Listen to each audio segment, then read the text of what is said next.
everyone, this is CJ Novo 992 and today I am just back from the gym, slowly getting the fitness up for this charity football match the Scottish YouTubers are doing versus the English YouTubers. It's going to be phenomenal. But yeah, it's tiring, lads. Today I've decided to do something some might say is impossible, especially in the modern era.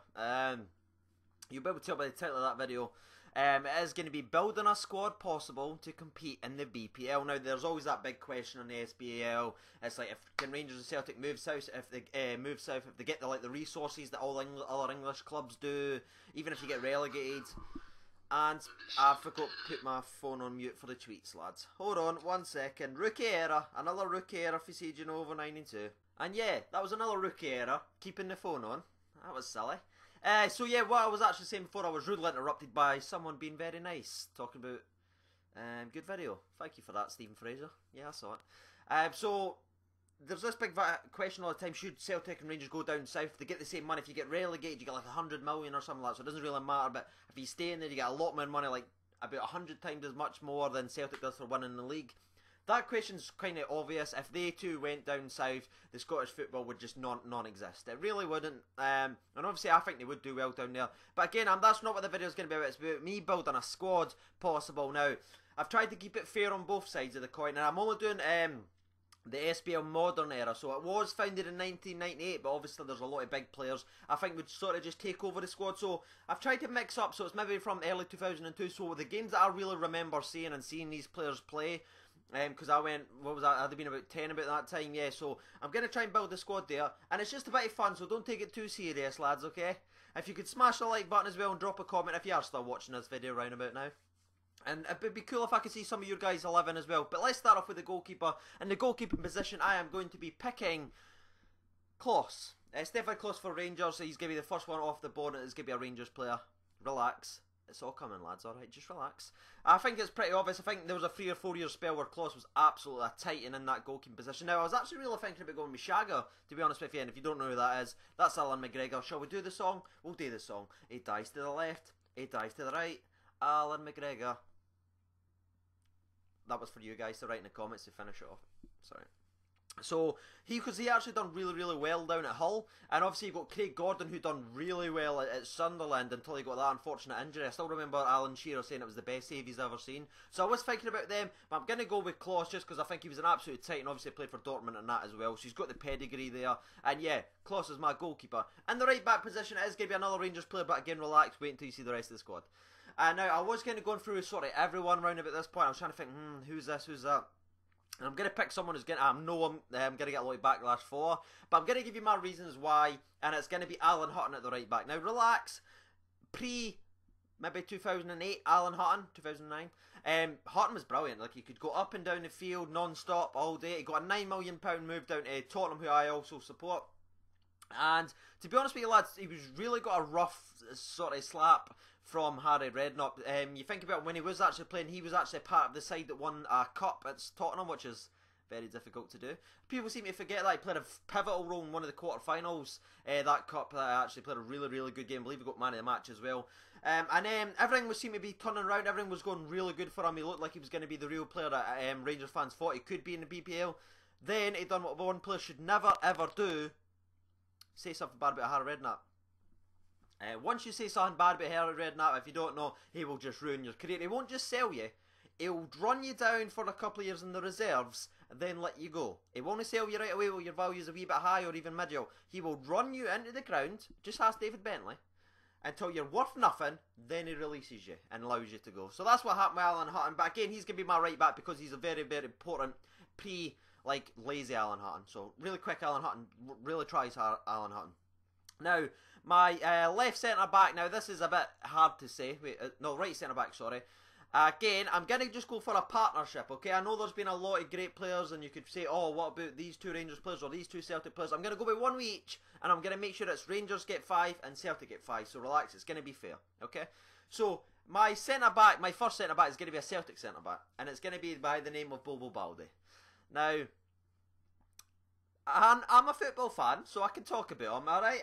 Obviously, the Rangers side of me didn't like him, but he was a tall, very physical, very commanding, and actually pretty quick for someone of his size and some of his physicality. And I think him and his partnership with Amoruso, who's going to be my other centre-back. So that's them going to be there. Now, I'll probably play Baldi maybe left centre-back or right centre-back. It doesn't really matter, I suppose. But yeah, those two would, I think, would complement each other very well. Both tall and physical. Baldi's more of the breaker-upper. I always like, if you've ever watched any of my videos, I like having one defender who's no nonsense and another one who cares about distribution. So, Baldi would be the destroyer. And Amoruso would be a bit more, he would be a destroyer as well, actually, if any of you know who Amoruso is. But he would distribute the ball a lot better as well. He would get it forward. Now, you might say, oh, Amoruso went down south and it wasn't really that great for Blackburn. He went south when he was done. He was sort of done at that point. I'm talking about in their prime. Every single one of these players is not now or towards the end of their career. It's literally in the season. If you're going to be able to capture the light of their prime, this is going to be the 11. So that's what it's going to be. So I'm going to go with Bobo Baldi, Amoruso as my two centre-backs. It's quite a weird one. Now the left-back, to make the squad fair, is really, really difficult to pick. Because if I pick a Rangers player or if I pick a Celtic player, that means it's going to be 6 Celtic players or 6 Rangers players. So I've tried to keep it a bit fair. So I've went back and I've looked. And I was thinking about doing Andy Robertson at Dundee United. There's also Shinnie, who's at Aberdeen, who's a very, very tidy little player. I do like Tierney, who plays for Celtic. He's got a big future ahead of him, but again, I can't pick him. And also, when you're thinking about left backs, there was a Rangers left back. I can't believe I'm blanking him now, but I definitely had one. And I'm blanking. Don't care. I'm sure you will tell me down in the comments. There is some, Sasa Papac, sorry. Papac was always like an 8 out of 10. You would never get an fancy for him, but he was consistent. And I think that's what you need. But I'm not going to go with those two. It came down to between Andy Robertson and Graham Shinnie. And just to be fair, I'm going to pick Shinnie just because I think he's a bit more mature. Because when Andy Robertson did play for Dundee United, I believe he only played 1 season.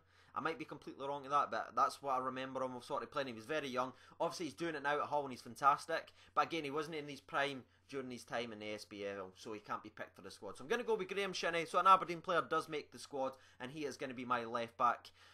So moving on to the midfield. Now, I'm going to keep it to the old CJ Nova 92 standard 4-4-2.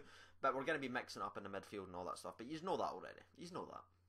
So, hopefully you aren't brutalising me too badly in the comments. You are enjoying this video. If you are, again, if you could smash the like button, that'd be absolutely tremendous. So, moving on to the right midfield player, I'm going to pick someone from Celtic, and his name is Nakamura. I believe that's how you pronounce it. Pretty obvious, to be honest with you. He's a dead ball specialist, like one of the best I've ever seen at taking free kicks. I still think Juninho's there, then like maybe Nakamura Beckham-esque, and then it kind of goes down from there. So that's where I'd go. And I just, because he's got that set piece specialist from corners, from free kicks, he could get us at least maybe 10 points from those free kicks. Like if you get a last minute free kick, the only thing I would be slightly worried about, and I normally like in my wingers, is the physicality side. I think he would struggle with that, but you've just got to go back and look that he's actually... Can you hear those fucking birds? Oh. So yeah, I'm back. Sorry, but there was literally a bird on top of my shed, which is just out my back window, and it was literally just sitting there chirping away. I don't know if you can still hear it. I didn't kill it. That'd have been really fucked up thing today in a video, eh? Like, this is going well. Let's kill a bird. Live video. So yeah, I didn't kill a bird, I just shimmed it on. I think it's came back. It's a bastard. So bird's a bastard. But yeah, let's continue where I was saying was the physicality side of Nakamura. I would be a little bit worried, but you've just got to look back in his Champions League games for Celtic. Obviously, that game where they beat Manchester United 2-1, I believe he scored a free kick as well in that game. So he's in there for that reason, and to be honest with you, he's one of the best. Painful to say, he's one of the best with the football I've ever seen in the SPL. So, moving on to there, so that's the right mid. And then moving on to another Celtic player, it is going to be, Scott Brown. Now, Scott Brown and I have a long history. We've never met. Never will. Now, at the start of the season, I said he was done. Because the last season, all his injury problems, and he was sort of playing really poorly. It didn't really do much for me, but he's resurgent under Brendan Rodgers, looking fantastic. And maybe even 2008, Scott Brown, who I thought was fantastic around about that period. I believe it was about that period, yeah.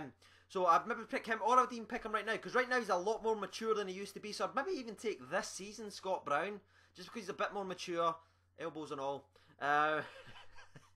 You couldn't talk about Brown without mentioning something, alright. Then I appreciate it. So yeah, I'm going to partner him with Barry Ferguson. That should be no doubt. Everyone who's watching this video should have known that. Barry Ferguson is my absolute hero. He's my #1 of all time. Again, he's one player that went down south, done okay, got a bad injury at Blackburn, came back, went back down south, and ended up winning a cup with Birmingham City versus, he actually captained that side, sorry, to beat Arsenal in the FA Cup final. So, and that was when he was sort of done. So... Barry Ferguson. Haribo. So yeah, I'm going to go with that. There was obviously a few other names I want to mention as well, just out of respect. Obviously still in Petrov, who bet the cancer. Fair play to him. I absolutely tremendous, absolute hero as well. But I didn't pick him, and I didn't pick Paul Lambert, who was another one who was really good. You could have picked Stephen Davis for Rangers because he does it week in and week out for Southampton. But again, I just wanted to do this mostly because it's one of each. You're getting our two captains, two big personalities, two leaders, and I don't think they'd let us get relegated, those two. Can you imagine walking in 1-0 down in a game you should be winning, and Barry Ferguson and Scott Brown's your captains? Aye, fuck that. You'd get fucking drop kicked. No thanks. Left midfield, again, should be no surprise to any of you guys. It's going to be Peter Livenkrantz. I've showed you the sign video and everything I've got. Him and Barry Ferguson was always my two heroes growing up. They were the ones I looked up to the most. Livenkrantz, done it again in Newcastle for a long time, for a few seasons, got relegated and helped them get back up, scoring a lot of goals in the Championship. I think in his prime, like, he was unstoppable, he's quick, even though I liked him better through the middle, actually, if I'm being honest with you, but I'm going to play him out in the left just so I can get it balanced and stuff like that. Again, could win the ball, could beat a few men, could score overhead kicks, left foot, right foot. Mostly he's not really got a weak foot. Well, he did have a really weak foot, but you know what I'm saying. Again, he could score goals, and he scored the big goals. Again, a big personality as well. So I'm going to go with Peter Livenkrantz as my left midfield player. Now, if you're thinking, Craig, that's 5 Rangers players, and there's 2 strikers left. What are you doing? I'm going to go with 2 Celtic strikers. I'm just going to read them out really quickly because this video is starting to creep up on the length, and I don't want to bore you guys. It's going to be Robbie Keane. Now, you might be thinking, Craig, why are you picking Robbie Keane? He was only here for a season. But again, he was still doing it. He was still doing it. Obviously, again, he played for Tottenham. He went to Liverpool, came back. He was a legend at Tottenham. He really is. Maybe not necessarily the best goal scorer we've ever had, but he absolutely would have died in that field for the Tottenham's badge, and I truly believe that. He loved Tottenham. Something about him, he just connected with Tottenham, and he just ran himself into the ground each and every single time, and hopefully he would do that for my side as well. Obviously, came and played for Celtic. Scored a lot of goals in his first couple of months. Sort of teetered off towards the end, but still scored a lot of goals. And again, I'm kind of bending my own rule there, but I really needed Robbie Keane just because of his connections with Spurs as well, so it wasn't that painful to put him in. So again, I put him in just behind the striker, as I always like to do. And my main striker should be like, if you're watching this video and you know anything about football, you shouldn't be surprised that it's going to be Henrik Larsson. Now, I'm not going to pick the SPL's top goal scorer of all time, which is Chris Boyd. I'm not going to pick Stephen Naismith. I'm not going to pick Chris Sutton, who's won the Premier League with Blackburn, if you remember that. I'm not going to pick Tion Dublin. I wouldn't have picked him anyway. But you know what I mean? I'm going to go with Henrik Larsson because I think if you're picking the best striker that's ever played in the SPL era, you have to pick Larsson. I know Boyd scored more goals, and I'm thankful for that. I really am. But if I was picking a striker, and if I'm a manager, I'm looking at saying, I'm taking Larsson. I'm going to play Larsson. I'm going to play Robbie Keane just off him, just to feed him the ball a lot of the time. And yeah, I think he'll get me a lot of goals. So let's just run through the side one more time. So we've got Kloss. We've got Alan Hutton. We've got Bobo Balde. We've got Amoruso. We've got Shinnie, who's kind of odd one out now, but you know what I tried to do. You've got Nakamura. You've got Scott Brown. You've got Barry Ferguson. Barry. You've got Livenkrantz, that love and feeling. You've got Robbie Keane, and you've got Henrik Larsson. How would that do in the BPL? Sorry, I wouldn't say it's going to necessarily win the BPL, but you could say, oh, they'd get relegated. Rangers Celtic are shite. If you're an English fan watching this, really? Did Leicester win the league? And you may say, oh, that was a one-off. Our team could be a one-off as well. All right, fucking they won it with Fleetwood.